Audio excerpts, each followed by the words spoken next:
하나님께 예배드리러 오시는 우리 성도님들을 진심으로 또 사랑하고 또 축복합니다. 성령을 통해서 오늘도 이 들은 말씀을 또 잘 깨닫고 또 참 기쁨, 여러 가지 기쁨들이 있는데 진짜 기쁨이 무엇인가, 그런 또 은혜가 무엇인가를 한번 묵상하는 그런 시간이 되시기를 진심으로 바랍니다. 우리 기독교는요, 다른 종교에 비해 굉장히 중요하게 생각하는 절기가 있습니다. 바로 예수님의 탄생, 그리고 예수님께서 십자가에 죽으셨다가 부활하심, 그리고 이 다음으로 중요한 것은 성령 강림입니다. 이 성령 강림은 예수님께서 사도행전 1장 4절부터 5절에 보면은 예루살렘을 떠나지 말고 내가 너희에게 그 약속한 것, 그것을 기다려라. 몇 날이 되지 못하여 너희가 성령을 받으리라 하고 하늘로 올라가신 이 약속의 말씀을 11명의 제자들이 마가의 다락방에 모여서 기도할 때에 평소에 예수님을 따르던 성도들 11명의 제자와 그리고 예수님을 따르던 성도들 다 120명이 한 목소리로 기도했을 때에 바로 성령을 체험하게 됩니다. 그리고 그 놀라운 역사들이 일어나죠. 그래서 사도행전 2장 47절에 보면은요, 하나님을 찬미하며 또 온 백성에게 칭송을 받으니 주께서 구원받은 사람을 날마다 더하게 하시니라. 성령 체험으로 인하여 예루살렘에 처음으로 유대교인들만 있는 그 이스라엘 지역에 하나님께서 구약시대 때부터 세워진 유대의 성전인 예루살렘 성전 이외에 처음으로 기독교라는 이름으로 교회가 세워지게 됩니다.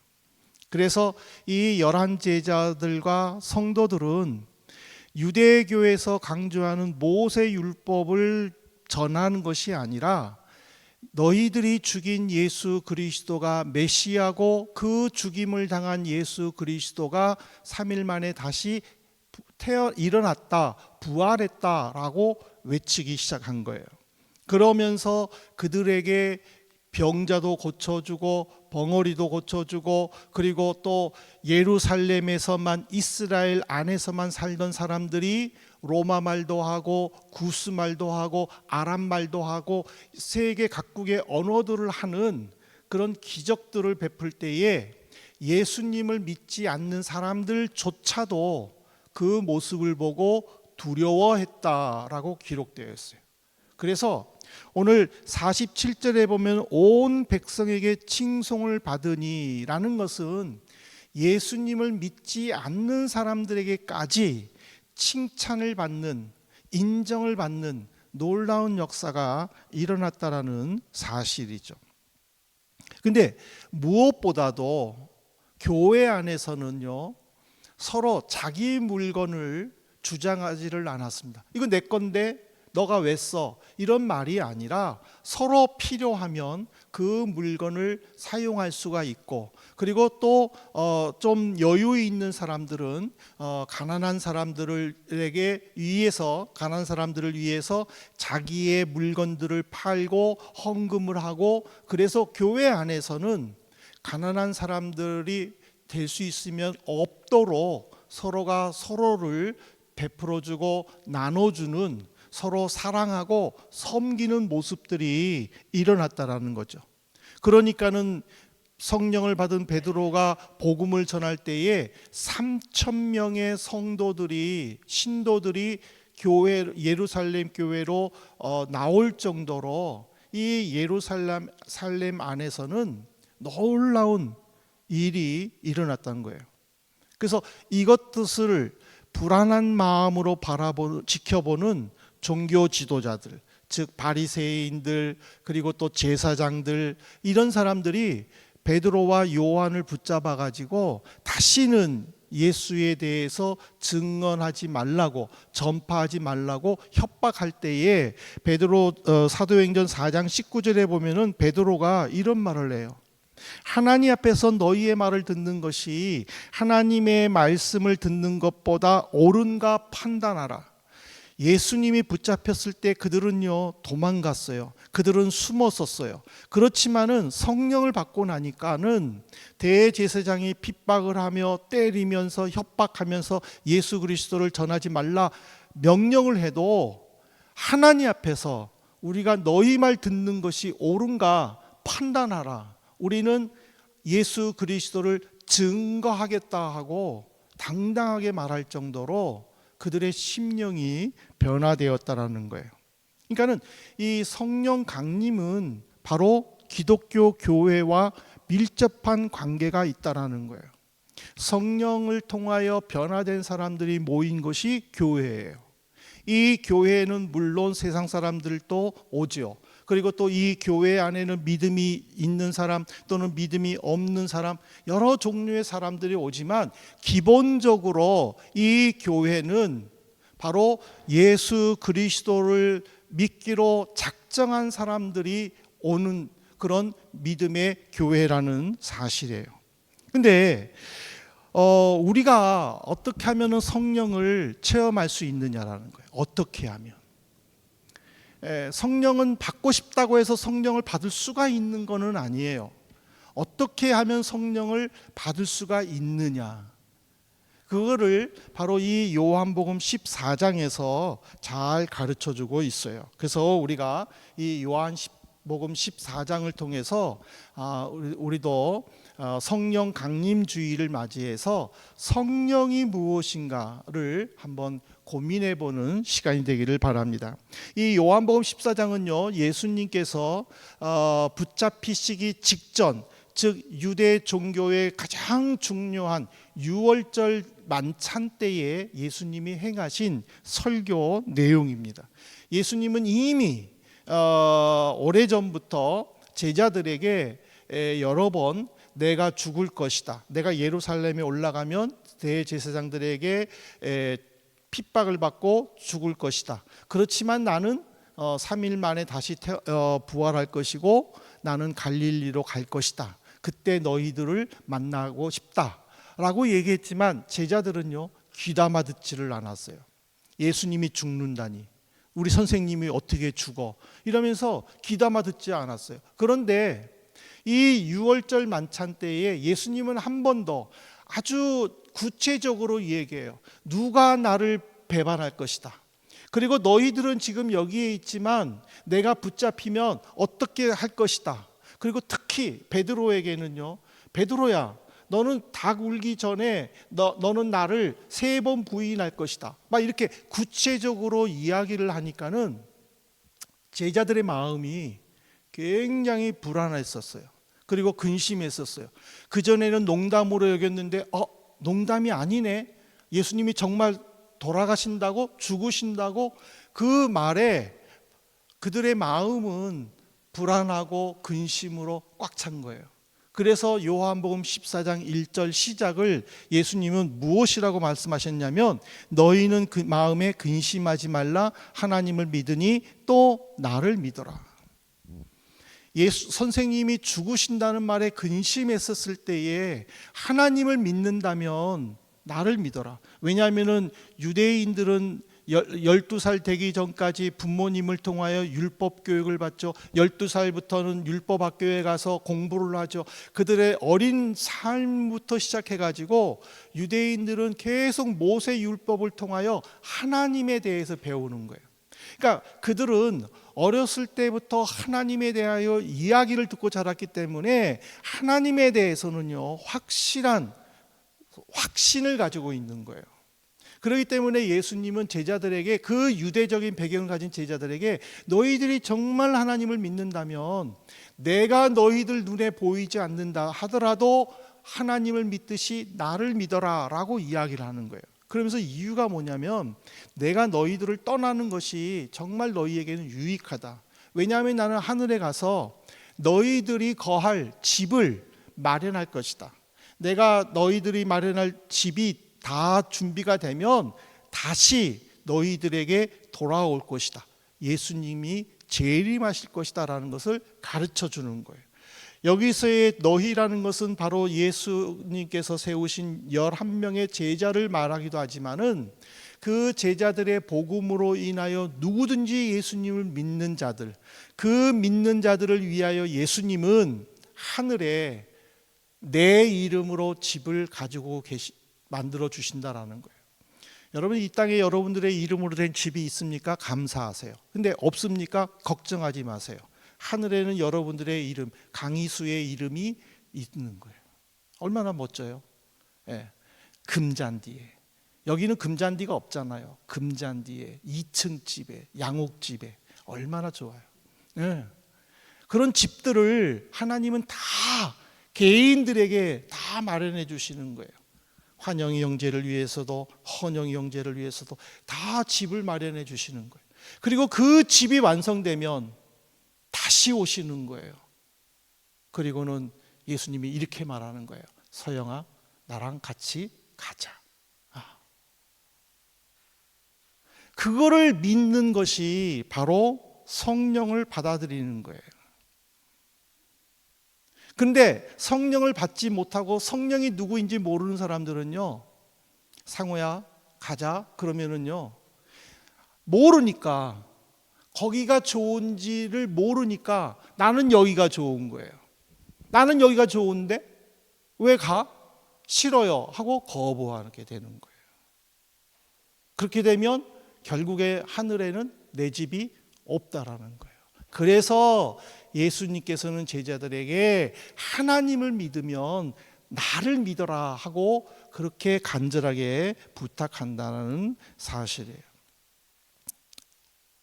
이제 여기까지 말씀을 하신 후에 예수님은요, 성령을 받을 방법에 대해서 말씀하셨는데, 너희가 나를 사랑하면 나의 계명을 지켜라 라고 얘기했어요.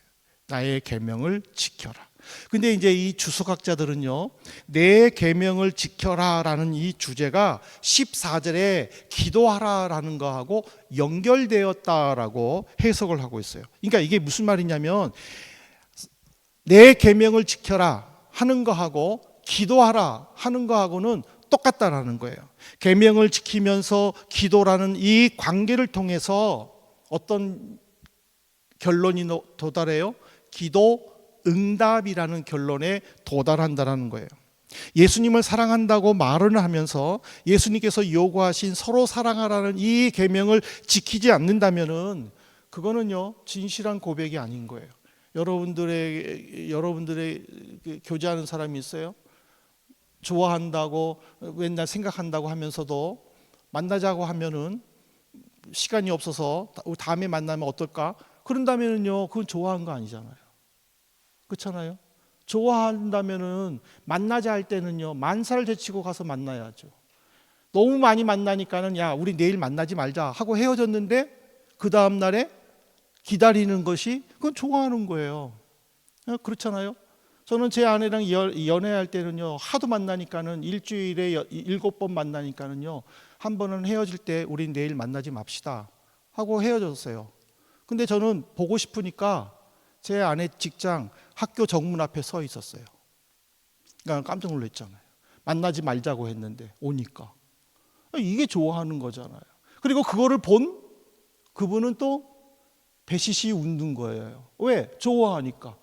서 있는데, 아니 만나지 말자고 했는데 왜 왔어? 하고 짜증내면은요, 그거는 좋아하는 거 아니잖아요. 그렇죠? 네.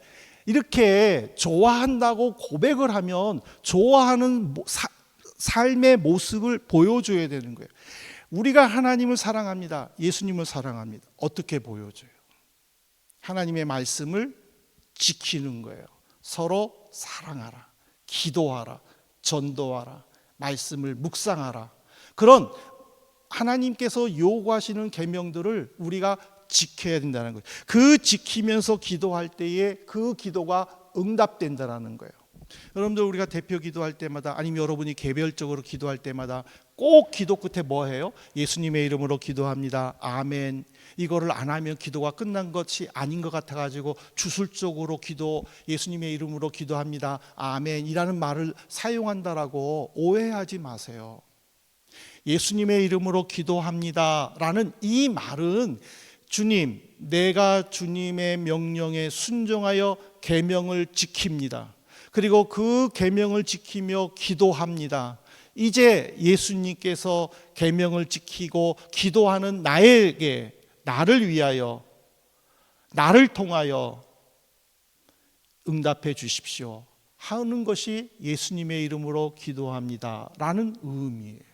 그리고 아멘이라는 것은 이것이 반드시 그렇게 될 줄로 믿습니다라는 뜻이라는 거예요. 그러면 이제 우리는 여기서 한 가지 궁금한 것이 있어요. 계명을 지키라고 했는데 계명이 뭐냐라는 거예요. 요한복음 13장 34절에 보세요. 새 계명을 너희에게 주노니 서로 사랑하라. 내가 너희를 사랑한 것 같이 너희도 서로 사랑하라. 계명이란 것은 딱 한 가지예요. 서로 사랑하라. 사랑하는 것.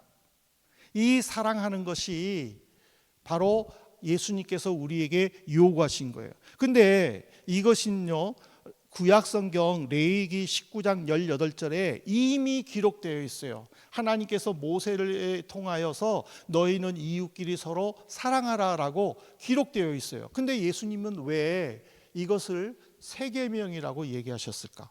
같은 건데 구약성경에 이미 기록되어 있는데 왜? 구약성경에는요, 하나님이 주인이셨어요. 하나님이 주체가 되셔서 모세에게 율법을 계명을 주신 거예요. 그리고 그 계명 속에는 서로 사랑하라고 기록되어 있어요. 근데 요한복음에는 예수님이 주체가 되신 거예요. 예수님이 11 제자들에게 서로 사랑하라고 계명을 주신 거예요. 그래서 새 계명이라고 한 거예요. 우리는 서로 사랑하라고 하는 이 말씀을 통해서 내가 주님의 계명을 지켜야 되겠다라는 결단을 하셔야 돼요. 결단을 할 때에 성령이 우리에게 오신다라는 거예요. 성령이 나를 찾아오신다라는 거예요. 성령이 나를 인정해 주신다라는 거예요. 왜 예루살렘 교회가 예수 믿지 않는 사람들에게 칭찬을 받았습니까? 바로 교회 안에서 예수 믿는 성도들끼리 형제자매가 서로 사랑하고 서로 물건들을 공유하고 여유 있는 사람들은 가난한 사람들을 도와주고 주변에 있는 사람들에게 선한 영향력을 펼치니까 예수 믿지 않는 그들도 기독교인들의 삶이 저렇구나라고 인정해 주기 시작했다라는 거예요. 그래서 그 서로 사랑할 때에 첫 번째가 우리에게 임하는 모습이 뭐냐면은 성령을 받게 된다라는 거예요. 요한복음 14장 16절에 보세요. 내가 아버지께 구하겠으니 그가 또 다른 보혜사를 너희에게 주사 영원토록 너희와 함께 있게 하리니. 이 또 다른이라는 것은요, 헬라어 의미로는요, 숫자상으로는 차이가 나지만 같은 특징을 가지고 있는 것이 또 다른 이예요. 즉 숫자상으로는 예수님 다음이지만은 예수님과 유사하다라는 것을 가르쳐 주는 거예요. 하나 예를 든다면은 이제 여름에 지금 너무 덥잖아요. 여러분들이 이제 조금 있으면은 이제 뭐 짝퉁이나 메디아 마르크트 가서 이제 선풍기 사셔야 되잖아요. 이제 선풍기를 사려고 하는데 어떤 직원이 와서 이 선풍기가 좋다, 이 선풍기 한번 써보라 하고 막 얘기를 해줘. 근데 이 선풍기도 있지만 나는 다른 선풍기를 보고 싶으면은 뭐라고 말을 해요? 다른 선풍기는 없느냐라고 이야기를 해. 그렇죠? 그거는 뭐냐면 선풍기는 똑같아. 선풍기는 똑같은데 이 제품의 선풍기도 있지만 저 제품의 선풍기도 보고 싶다라는 의미예요.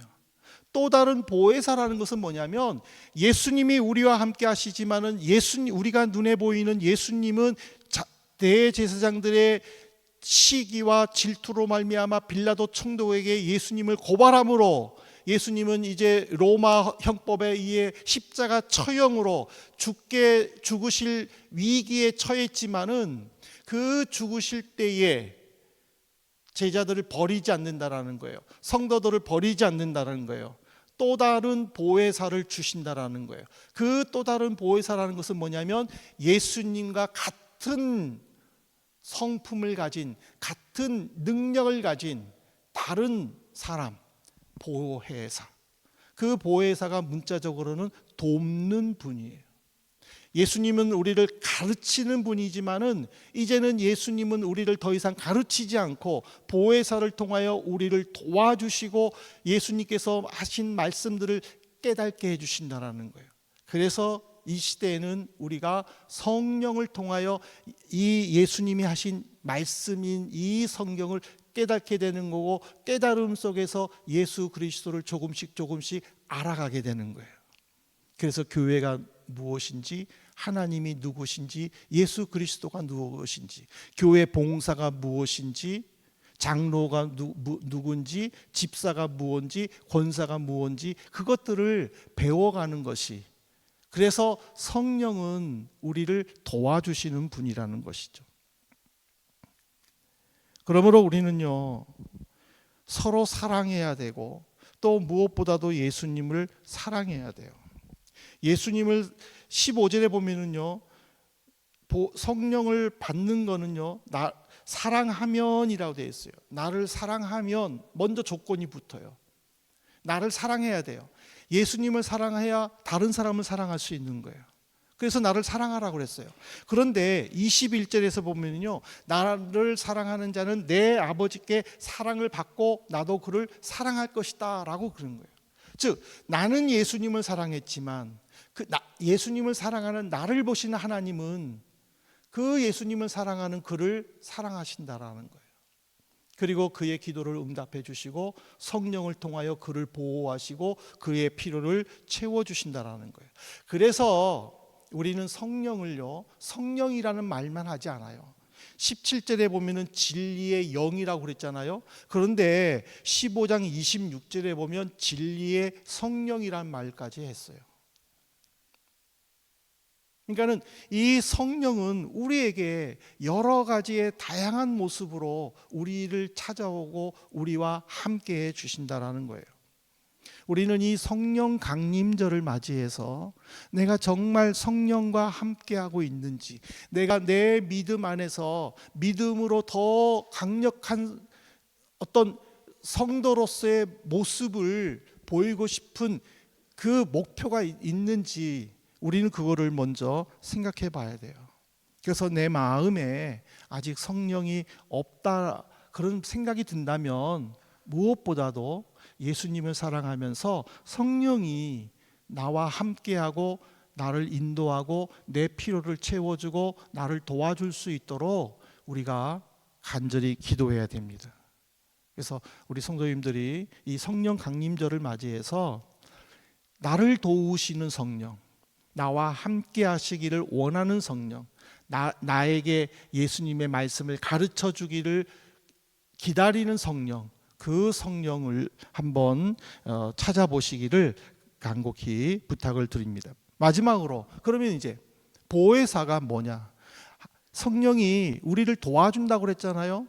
우리와 함께 해준다고 그랬잖아요. 그건 역할이에요. 근데 그 역할은요, 예수님이 어떻게 얘기를 했느냐면 18절에 보십시오. 요한복음 14장 18절에 내가 너희를 고아와 같이 버려두지 아니하고 너희에게 오리라.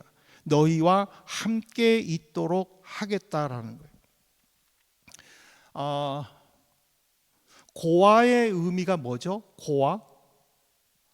고아는 부모님이 안 계시는 거예요. 고아는 어떻게 보면 부모님이 계시지 않으므로 도움을 받아야 할 시기에 도움을 제대로 받지 못한 좀 약간 불쌍한 아이라고 우리는 생각할 수 있어요. 그리고 또 부모가 없음으로 인해서 사회에서 적응하기가 조금 어려울 수도 있겠다라는 생각을 우리는 할 수 있어요. 왜? 부모가 없이 혼자 자라니까.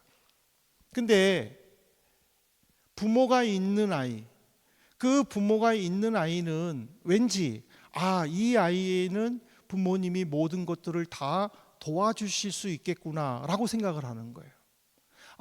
이 아이는 부모의 도움으로 자기가 하고 싶은 일들을 잘 할 수 있겠구나라고 생각하는 거예요. 왜? 부모가 있느냐 없느냐의 차이 때문에 그런 거예요. 예수님은 제자들과 함께 늘 같이 있었어요.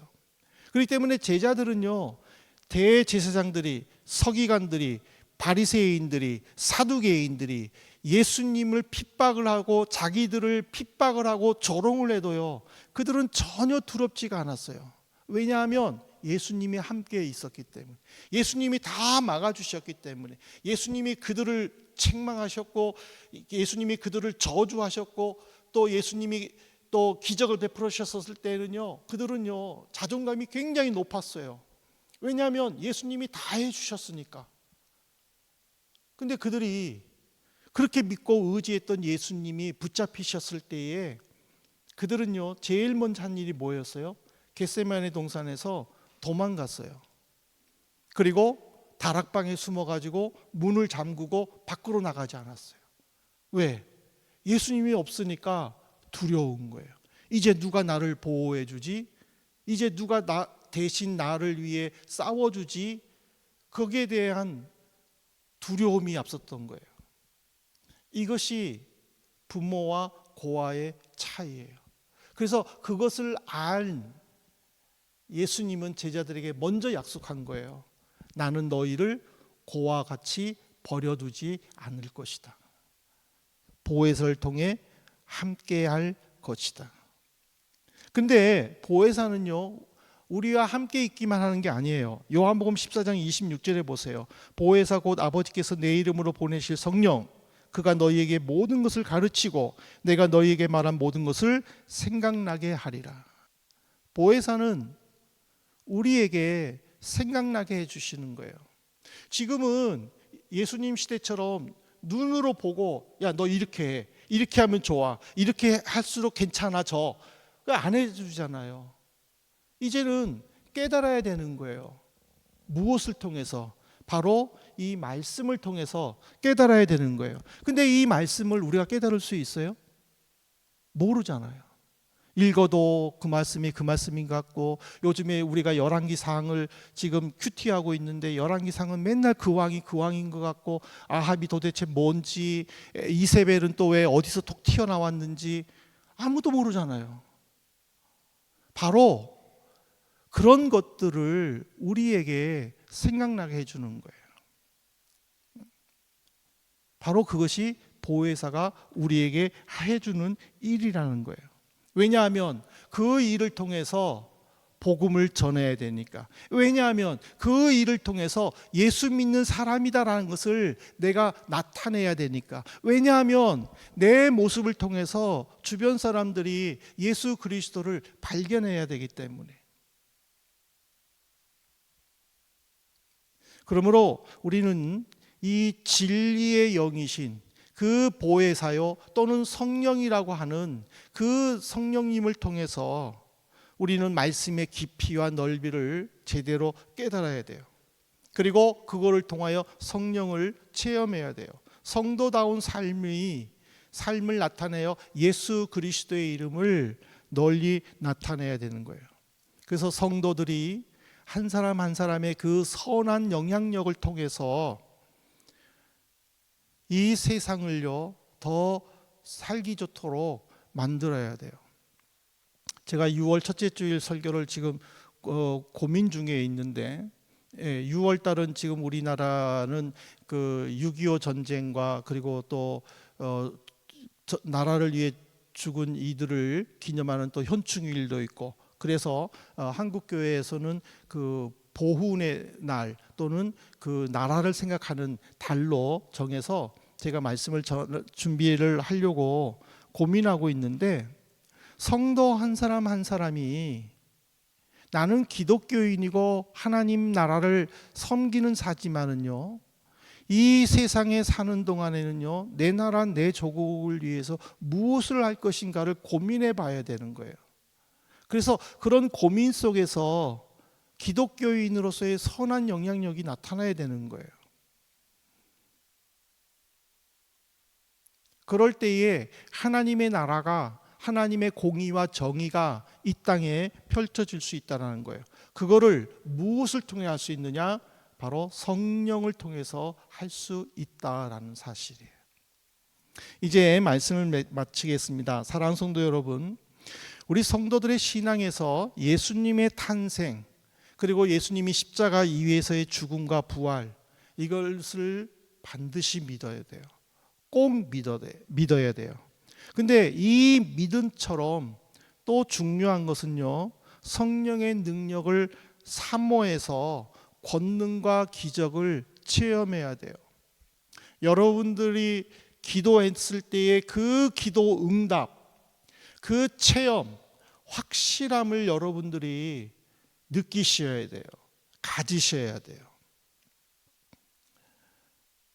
왜냐하면 내 연약한 부분들, 나의 부족한 부분들을 채워주시고, 그리고 성도의 삶을 살도록 인도해 주시기 때문에 그렇다는 사실이에요.